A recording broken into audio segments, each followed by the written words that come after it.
타업체로 진행했는데 신부가 일주일 갖추는데 베트남으로 들어간다고 했는데 혼인 뭐야 받기 힘든가요? 타업체로 진행을 했는데 신부가 일주일 만에 가출을 했습니까? 베트남으로 돌아간다고요?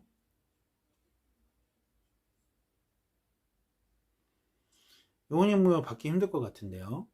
이게 전부 사실이라면 우리 와이프 왔네요. 저기서 누워갖고 지금 저기 누워서 채팅하고 있는 채팅으로 들어왔어요. 우리 와이프. 니아이타님, 제가 물론 혼인무효 전문가는 아니에요. 혼인무효는 변호사만 전문적으로 할 수 있는 내용이고, 저는 그냥 개인적인 생각을 말씀드리자면, 혼인무효를 받으려면 애초부터 그러니까 아주 그 대전제의 조건이 그거예요. 우리가 추측하건대가 아니라 뭐 어떤 증거가 있거나 했을 때 판사가 판단할 때 애초에 혼인의 의사가 없었다. 혼인의 진정성이 없었다. 혼인할 생각이 없었다. 이런 식으로 돼야지만 혼인 무효를 받을 수 있는 대전제예요. 그게 물론 이제 케이스마다 뭐 증거도 다르겠고 또 사람마다 사정도 다르고 뭐 그렇기 때문에 이제 판사의 역할이 있고 변호사의 역할이 있는 거죠. 그렇지만 어쨌건 혼인무효는 대전제가 그거예요. 혼인할 생각이 애초에 혼인할 생각이 없었다예요. 이 혼인무효 쉽지 않을 것 같아요. 지금 이 문장에 나온 문장에 나온 문장만 놓고 보면, 아니, 단어들만 놓고 보면 쉽지가 않아요. 그러니까 뭐, 이런 거 정도는 돼야 될 거예요. 예를 들면, 나는 한국에 사랑하는 사람이 있어요. 당신이 아닙니다. 그래서 나는 그 사람을 만나기 위해서 당신을 속이고 한국에 당신과 결혼하고 한국에 왔어요. 미안합니다. 뭐 이런 거 정도는 돼야 그러면은 애초부터 이 사람과 혼인의 진정성이 없었던 거죠. 그냥 발판 정도로만 생각하고 다른 남자를 만나러 오게 되는 거잖아요. 그런 정도는 돼야 혼인 무효가 나와요. 물론 제가 판사가 아니기 때문에 뭐 정확하게 어떤 식으로 해서 진행이 된다라는 것은 말씀드릴 수도 없고 아는 바도 적습니다. 그렇지만 어쨌든 혼인 무효는 대전제가 필요해요. 애초부터 결혼할 생각이 없었다. 진정성이 없었다. 여기 팁으로 하나 알려드리면 이 여권 영문명은 한번 정하면 바꾸기가 쉽지 않습니다. 제가 SUL이 이건 좀 농담이 아니라 진짜예요. 근데 이제 재밌는 얘기입니다. 제가 여권 표기명이 SUL이에요. 그러니까 우리나라로 발음하면 술이잖아, 술. 그래서 제가 언젠가 진짜예요. 근데 웃긴 얘기인데 진짜예요. 야, 이게 내가 영문명이 술이라서 내가 술을 이렇게 너무 많이 먹나? 못 끊나? 중독인가? 그래서 이거를 술을 바꿔서 SEOL로 바꿔야겠다. 우선은 여권과에 갔더니 그게 쉽지 않아요. 한번 영문명을 정하면요, 여권에 바꾸는 게 쉽지가 않습니다. 그것도 참고하세요. 나중에 자녀분들 여권 영문명 만들 때 조금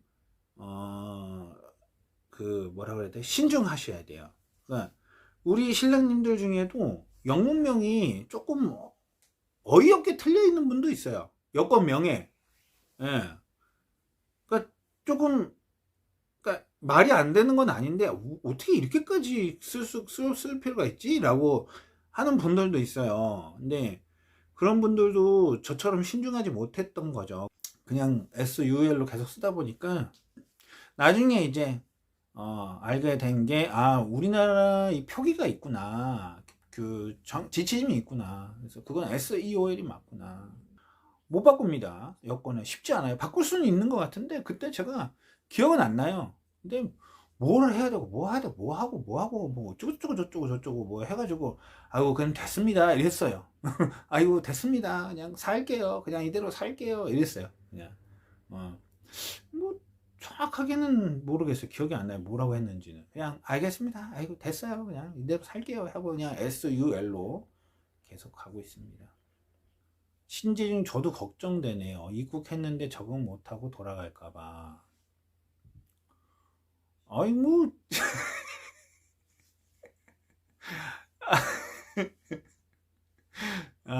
적응 못하고 돌아가는 경우는 정말로 100만 명에 한 명도 안 돼요. 적응 못해서 돌아가는 경우는 100만 명에 한 명도 안 돼요. 그냥 이제 무슨 문제가 있는 거예요. 뭐 신부님에게 문제가 있거나 신랑님에게 문제가 있거나, 그게 그냥 뭐 단순한 도망이 아니라 뭔가 알고 봤던 치명적인 문제가 있거나 하는 경우에 이제 가출을 해서 베트남으로 돌아가는 경우고, 주로 대부분은 뭐 대부분은 솔직히 바람일 확률이 높죠. 바람일 확률이 높고, 그럴 걱정은 하지 않으셔도 돼요. 차라리 제가 감히 그래도 국제결혼은 선배니까 감히 말씀드리면, 적응 못하고 도망갈 거를 걱정하기보다는 어떻게 더 좀 수월하게 적응을 시켜줄까를 고민하고 걱정. 당연히 그것도 하시는 거 아는데, 그런 걱정도 하시는 건 아는데, 예. 커플 이미지 3만원? 일단 이따가 감사 인사 드리겠습니다. 어쨌건 깜짝 놀랐네요. 아까 당황했습니다. 지금 갑자기 돈이 들어와서 당황했어요. 솔직히. 신재중님 얘기하고 있었죠. 아까 진짜 당황했어요. 3만 원이 갑자기. 예. 신재중님, 그래서 알고 계신 거 알아요. 제가 신랑님 진심을 알고 있습니다. 신랑님 진심 알고 있으니까 얼마나 진지하게 준비하고 계신지를 열심히 하고 있는 걸 알고 있으니까 안 한단 말이 아니라, 진짜로 도망갈 확률, 그리고 돌아갈 확률은, 도망갈 확률은 정말로 10만 분은 너무 심했나요? 10만 분의 1, 만 분의 1, 그리고 정상적인 업체를 통했다면 10만 분의 1, 그리고 베트남으로 이유 없이 돌아갈 확률은 진짜 100만 분의 1 정도라고 봅니다. 저는 이유 없이 돌아갈 확률, 뭔가 이유가 있다는 거죠. 뭐 바람일 수도 있고, 뭐 치명적인 문제가 있을 수도 있는데, 그냥 일반적인 문제 정도로는 베트남으로 돌아가는 일은 없어요. 일반적인 문제, 일반적인 가정들이 겪는 문제로 돌아간다, 이런 일은 있을 수가 없습니다. 그렇기 때문에 걱정하지 마세요. 걱정하지 마시고, 차라리 뭘 좀 더 잘해줄까, 어떻게 하면은 내 신부가 좀 더 잘 적응할 수 있을까, 이런 것들을 좀 더 고민하시고, 오히려 그걸 더 걱정하시고. 이게 왜냐하면 이게 참 있잖아요. 진심은 통한다는 게 알아요, 상대방이. 내가 지금 겉핥기식으로 이 사람을 의심하고, 앞으로서는 사랑한다 막 이러지만 뒤에서는 실눈을 뜨고 있는 거를 처음에는 모르지만, 시간이 지나면 지날수록 뭔가 깨름직함이라는 게 느껴져요. 옆에 서 있는 저도 느껴지는데요. 어떻게 본인이 모르겠어요. 신부님도 마찬가지고 신랑님도 마찬가지겠죠, 서로. 그래서 진심은 통한다라는 게 100마디 말보다 정말로 그런 고민들이 묻어나게 돼 있어요. 그러니까 말수가 적은 분도 내가 지금 예를 들면 이런 거죠. 당신을 생각하면서, 이런 의도하고 하면 더 이상해져요. 근데 당신을 생각하면서 오늘 화장대를 봤는데 당신이 생각나더라. 그래서 당신은 어떤 색깔을 좋아합니까? 아무거나 좋아요. 뭐 신경 쓰지 마세요. 화장대 없어도 돼요. 뭐 이렇게 말할 수도 있고, 또는 뭐 우리 와이프처럼 무슨 색이 좋아요? 라고 얘기할 수도 있겠지만, 그런 것들, 그런 거 하나하나에서 여자들은 진짜 느낍니다. 감동 포인트라는 게 아니라 느껴요. 이 사람이 나한테 진심이구나. 그래서 그런 고민들을 오히려 더 시간 낭비하지 마시고, 어차피 벌어질 일은 벌어져요. 도망갈 사람은 도망을 갑니다. 그거를 미리 생각할 이유가 전혀 없어요. 그거는 아까 그 나의 어터님처럼 대응할 영역이에요. 대응할 영역. 뭐 지금부터 꼬치꼬치 캐물면은 안 도망가나요? 뭐 지금부터 뭐 물론 이미 도망갈 마음을 가진 신부를 차라리 마음을 돌릴 확률은 존재해요. 내가 정말로 진심을 다해서 사랑 표현하고 막 매일 밭을 놀러 갈 때마다 베트남 놀러 갈 때마다 누가 봐도 정말 너무 그 영화같이 정말 뭐 물질이 아니라 정말 영화같이 막 영화 주인공의 남자처럼 헌신을 다해서 사랑을 표현하면 오히려 도망가려는 여자들이 바뀔 수 있어요. 마음을. 그죠? 이건 제 말이 맞잖아요. 확률은 낮지만 이미 도망가려고 마음먹은 여자라면 확률은 낮지만 마음 바꿀 수 있을 확률은 있어요. 그렇지만 그 고민을 하면서 그런 걱정들을 할 필요가 없는 걱정이에요. 왜? 검증이랑은 다른 얘기잖아요. 뭔가 이상한 점이 있어서 검증하는 건 필요해요. 업체를 통하든 본인이 뭐 하든. 그렇지만 걱정을 계속하고 있다면 상대방과의 거리는 점점 벌어질 거예요. 자충수를 두게 되는 거죠. 설리반이랑 술이 틀린 건 아니죠. 바보 띨띨 형님 안녕하세요. 맞아요. 커플 이미지님, 아우 진짜 진심으로 감사드립니다. 아우 제가 3만 원을 받아본 역사도 없는 것 같고, 와 진짜로 커플 이미지님 영상 잘 보고 있습니다. 감사합니다. 행복하세요. 자 감사합니다. 이거는 우리 와이프 다 줄 거예요. 그리고 맞선 방식, 연애 방식 없지만 다른 사람이 없지만 어떤 방식이 그리고 저희는 신랑님이 저번 주에도 얘기 드렸는데 테드 창님 안녕하세요. 신랑 1대1 진행이에요. 무조건 원칙이 그렇게 돼 있고 그 원칙을 어길 생각이 전혀 없습니다. 항상 지켜나갈 거기 때문에 1대1 진행 방식의 장점은 뭐냐면요, 웬만하면 신랑님이 원하는 방식으로 해드릴 수 있고요. 지금 방송하는 웬만한 업체 그리고 웬만한 그 국내에 있는 업체는요 어떤 방식으로도 진행을 전문가적으로 할 수가 있습니다. 뭐 어려울 게 없어요. 연애 방식이 뭐가 어렵습니까?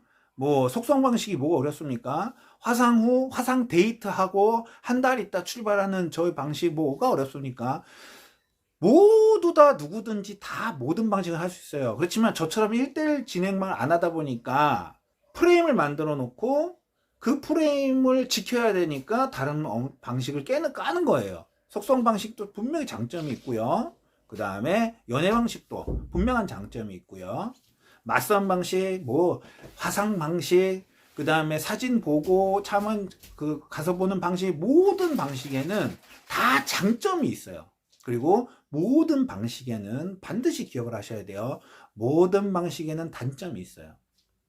만약에 단점이 없는 방식이 있다면 우리나라 모든 업체는 그 방식으로 할 거예요. 그렇지만 모든 방식에는 장점이 있는 반면에 모든 방식엔 단점이 있습니다. 그렇기 때문에 본인이 선택하는 거고, 저희 업체는 다행히 제가 1대1로 직접 대표인 제가 직접 직원 뭐 이사 실장 이런 사람이 하는 게 아니라 실장들 뭐 박 실장, 이 실장 이런 실장들이 하는 게 아니라 제가 전부 다 1대1로 하니까 그렇게 해서 본인이 원하는 방식을 저한테 잘 설명을 하시고, 대신에 저는 일이다 보니까 장점과 단점을 전부 디테일하게 설명을 드려요. 그리고 왜? 신랑님이 모르고 하면 안 되니까. 알고 와도 다 설명을 해드립니다. 지금 신랑님이 선택하는 방식의 단점은 이겁니다.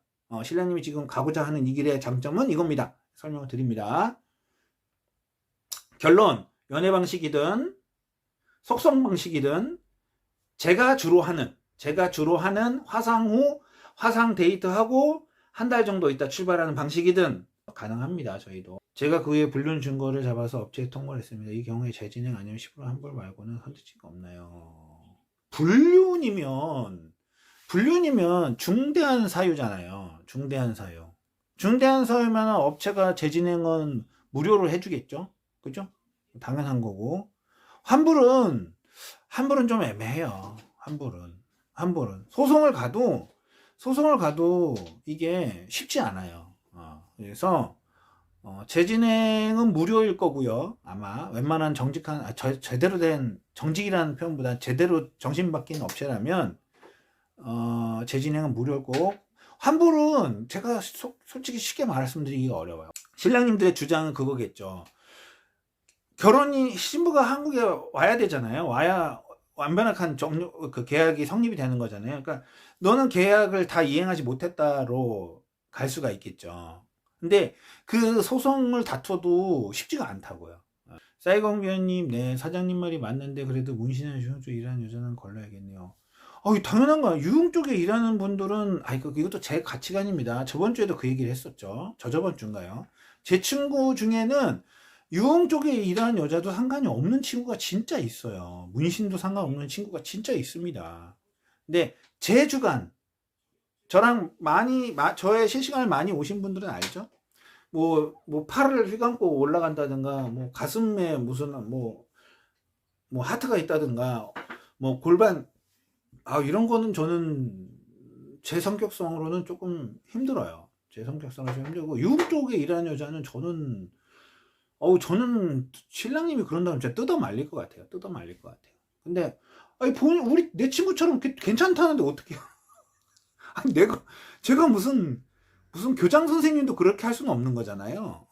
그러니까 신랑님들이 좀 현명하게 좀 얼굴이나 몸매보다는 그렇게 좀 성격을 좀 보고 좀 올바른 사람인가, 예의 바르고 좀 이런 것들을 좀 잘 보면 좋겠어요. 그렇죠. 맞아요. 싸이공변님 명답이네. 단점이 없는 방식이 있다면 이혼을 안 하겠죠. 우리나라도 마찬가지죠. 중매 결혼을 해도 우리 부모님처럼 지지고 볶고 해도 끝까지 사시는 분이 있는 부분이 있고, 중매 결혼으로 해서 이혼했다는 분도 있고, 그 다음에 연애 결혼은 사계절은 봐야 되지 않냐라고 하는 사람도 있고, 3개월 연애해서 평생 잘 사는 사람도 있고, 나이트클럽에서 만나서 진짜 평생 잘 사는 부부도 많이 봤어요. 저로서는 이해하기 힘든데, 나이트클럽에서 만나가지고 평생 나이트클럽에 만나 3개월 만에 결혼한 사람도 제가 실제로 제 주변에 봤어요. TV 그런 프로에서도 봤는데, 실제로 제 주변에서도 봤어요. 정확한 개월 수까지는 기억이 안 나는데, 나이트에서 만났고, 그 다음에 예를 들면 좀 3개월 만에 결혼해갖고 잘 살아요. 그런 분들도 봤고, 나이도 많습니다. 제가 벌써 45인데.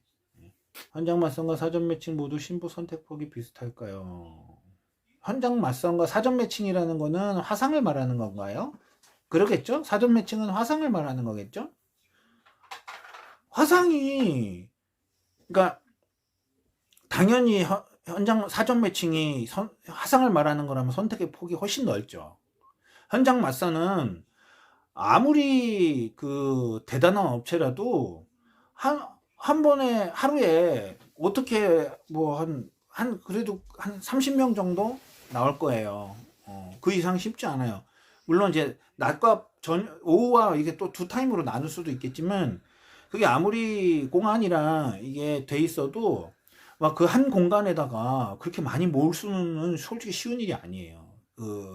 어떤 분위기적으로도. 그러면 30명, 하루에 30명 안에서 선택을 어쨌건 해야 되잖아요. 현장 맞선은. 그 다음날도 있고 하지만.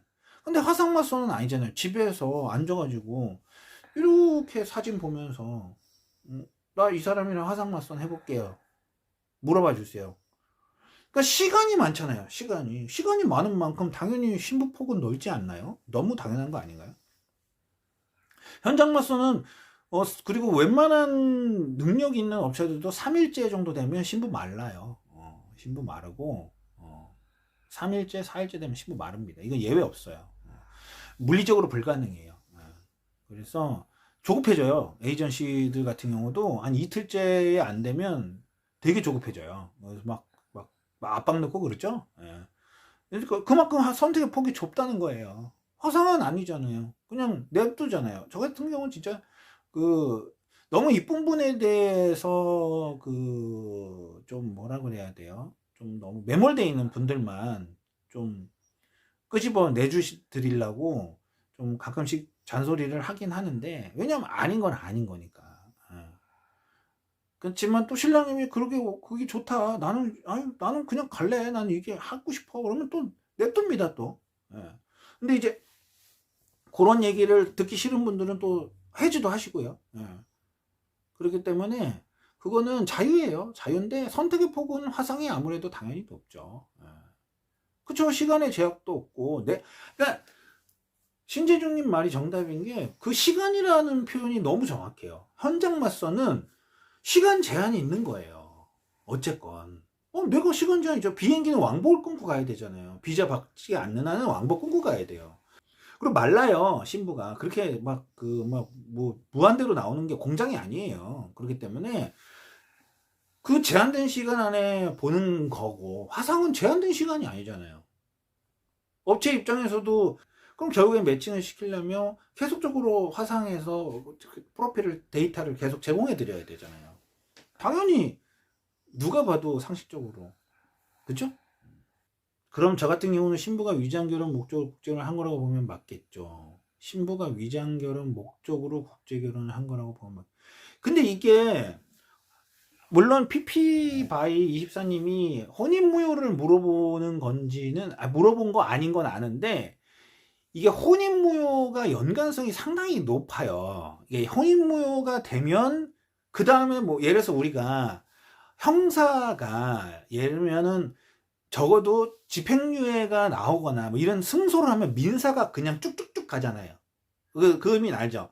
그런 식으로 하나가 실타래가 풀리면, 하나가 결정이 되면 그 다음이 쉬워지는 그런 것들이 있는데, 지금 제가 혼인무효라는 말이 왜 나오냐면, 우리가 결국에는 싸울 때 이게 혼인무효 사건이 되냐라는 건데, 이 불륜이 전통혼례를 할 때는 아니었다가 전통혼례 후에 불륜이 발생했다고 해도 이 전통혼례 진정성이 없다라고 주장할 수가 없어요. 물론 당연히 이기려면 주장은 그렇게 해야겠지만, 불륜 시점이 전통혼례 후에 시작이 되었다면 그 전통혼례를 할 당시의 결혼에 위장결혼이다라고 주장할 수가 없는 거죠. 아니, 주장할 수는 있는데 반박하기가 너무 쉽다라는 거죠. 어떤 뉘앙스인지 아시겠죠? 전 판사나 변호사가 아닙니다. 판사, 검사, 변호사가 아닙니다. 그냥 상식적으로 제가 가진 상식으로 말씀을 드리는 거예요. 무슨 말인지 아시겠죠? 전통 혼례를 한 후에 불륜이 시작됐다면 위장 결혼이라고 단정 지을 수 없다. 이게 명답이죠. 어머니가 유흥 쪽에서 일하면 그것도 뜯어말릴 상황인가요? 어머니가 유흥인 거는 제가 솔직히 말하면은 그냥 그 당시에 그 신랑님한테 개인적으로 말씀을 드릴게요. 왜냐? 어머니가 유흥인 거는 저도 어떤 가치관이 있고, 그 다음에 솔직히 지금 머릿속에도 당연한 생각은, 제 가치관과 철학과 생각은 있어요. 그렇지만 우리 엄밀히 어머니 직업이 내 잘못은 아닌 거잖아요. 어머니가 이혼을 했다? 그건 제 잘못이 아니에요.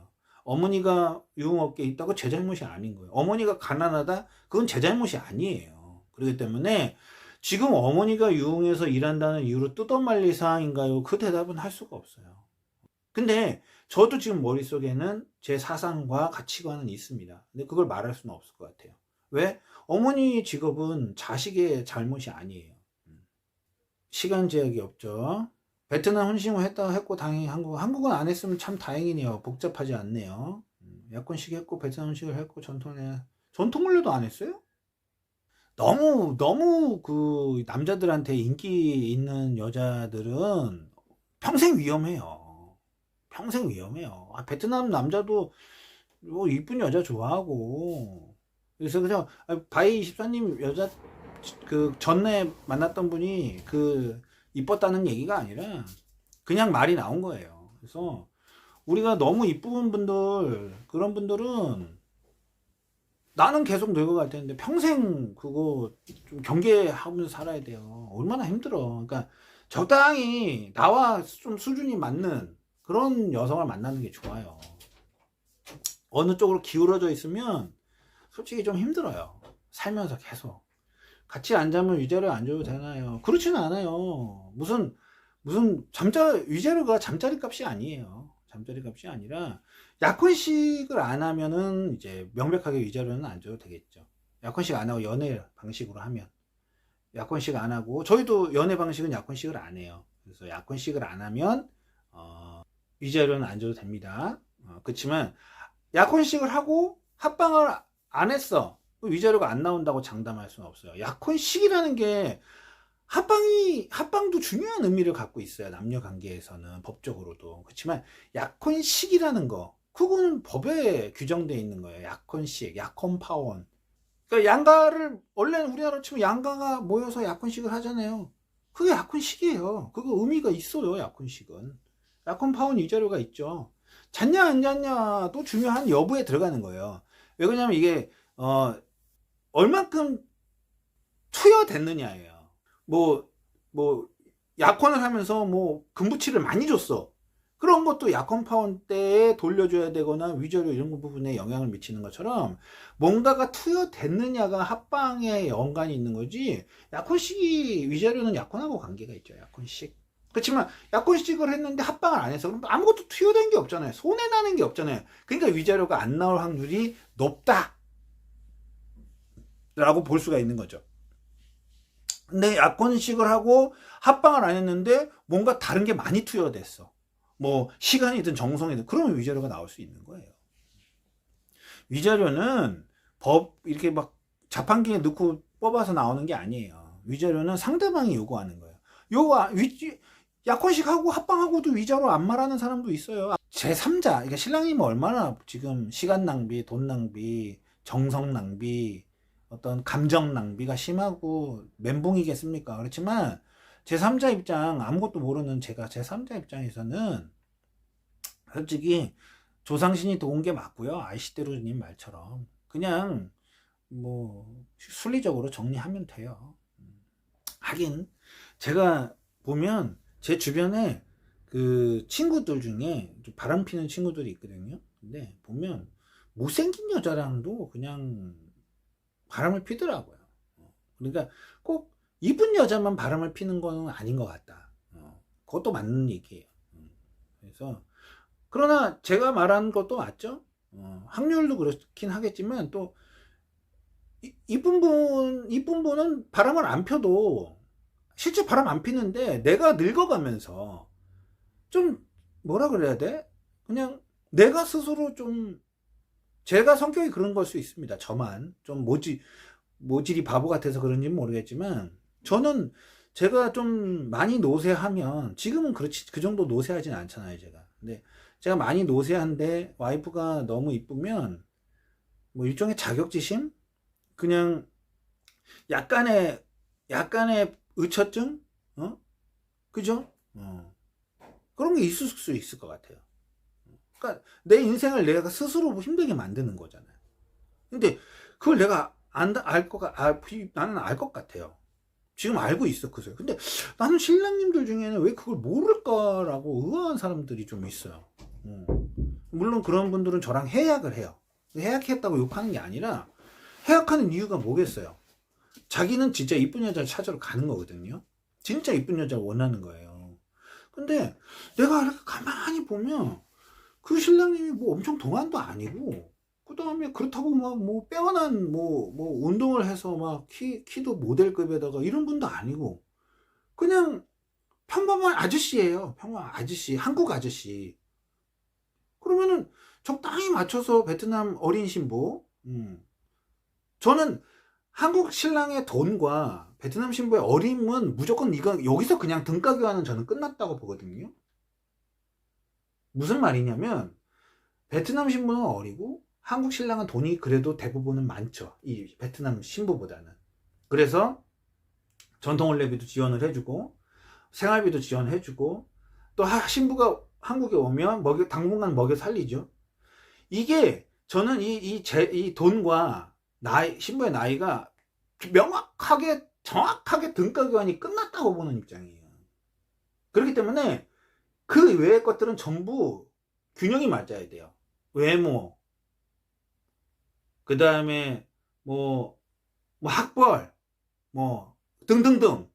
근데 우리나라 신랑님들 중에 자기가 무언가를 생활비도 주고 업체에도 돈을 냈고, 업체에도 돈 많이 냈죠. 자기가 생활비도 주죠. 그 다음에 먹여 살리죠. 이런 거를 가지고 뭐 나이도 어려야 돼, 이뻐야 돼, 뭐 학벌도 고졸은 돼야지.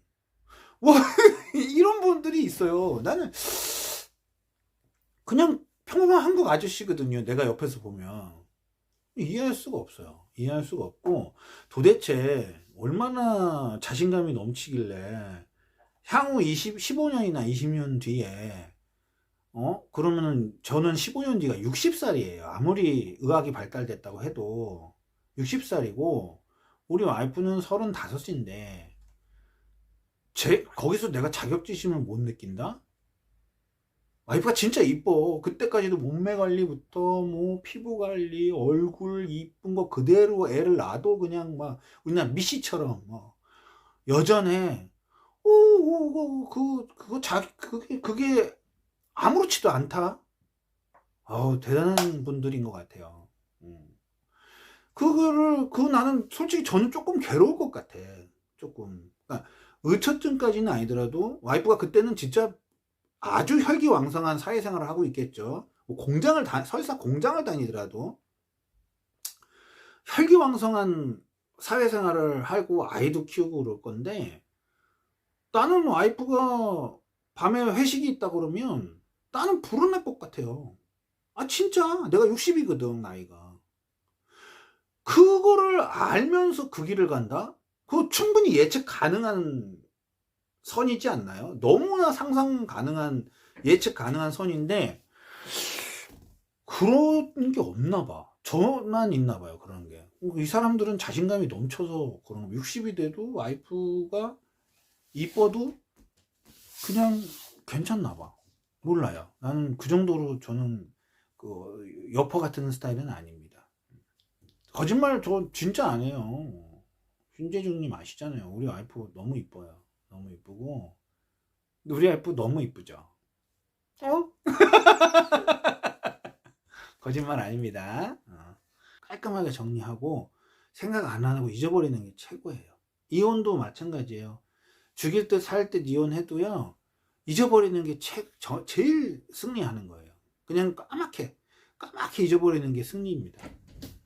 그냥 자꾸 이불킥 날리고, 그 다음에 그때 내가 협의 이혼할 때 100만원 더 준 것 같아, 이런 거 생각하면 순간부터 패배자예요. 그냥 인생의 패배가 되는 거예요. 그냥 깔끔하게 모두 잊어버리는 거, 그게 승리입니다. 오늘 쿠팡 공짜. 응? 쿠팡 공짜. 쿠팡 공짜야? 응. 사. 공짜면. 왜 공짜지? 신랑님도 뭐 쿠팡에 공짜가 있나 봐요. 봐봐. 신랑님들도 알려주게. 네. 이것은 두 개 42,000원, 어느 두 개 6,000원. 그러면 싼 게 공짜가 아니라 싸게 해주는 거잖아. 아니 다른 만동. 다른 만동. 어느 목에 한 개만. 사, 빨리 없어지기 전에. 6만동 두 개. 그럼 사. 이거 아니야. 와이프 이래가지고 저번에도 와우 가입하라 그러는 거야. 응? 매달 7,000원 나가는 거 그거야. 응? 매달 7,000원 나와서 오빠가 해지해줬잖아. 저번에 엊그제. 응. 그거야. 그거 또 하라고 그러는 거야. 그거 가입하라고. 와우 써있잖아 거기. 그거 하면 안 돼. 와이프 또 돈 나가. 돈 내야 돼 매달. 안 해. 그래, 하지 말라니까. 좋다 말았네. 더 이쁜 베트남 여자가 나타난다면 재혼하고 싶은 마음은 안 드나요? 무슨 말이죠, 미미님? 우리 와이프보다 더 이쁜 그런 거 말하는 건가요? 그렇게 생각하는 거는, 만약에 제가 해석하는 게 맞다면 정말 그건 정신 이상이에요. 한국 여자가 됐든 베트남 여자가 됐든 미국 여자가 됐든 내 결혼이라는 거를, 그러니까 농담식으로 자기 농담식으로 내가 10년만 젊었으면, 또는 내가 지금 결혼만 안 했으면, 이런 말은 할 수 있겠지만 그게 진심이 아니잖아요. 10년만 젊었으면 안 되는 거 알고, 젊어질 수 없다는 것도 알고, 내가 결혼을 안 한 걸로 돌릴 수 없다는 걸 아는 상태에서 농담식으로 하는 거잖아요. 내가 결혼만 안 했으면 이런 거, 내가 유부남만 아니면 이런 농담은 할 수 있는데, 무슨 결혼이, 업체 상담 몇 군데 다녀봤는데 그렇죠. 상담은 몇 군데 해보셔야 됩니다. 맞아요. 아이시떼로님 그겁니다. 우리 아이프 지금 실망감에 지금 젖었습니다.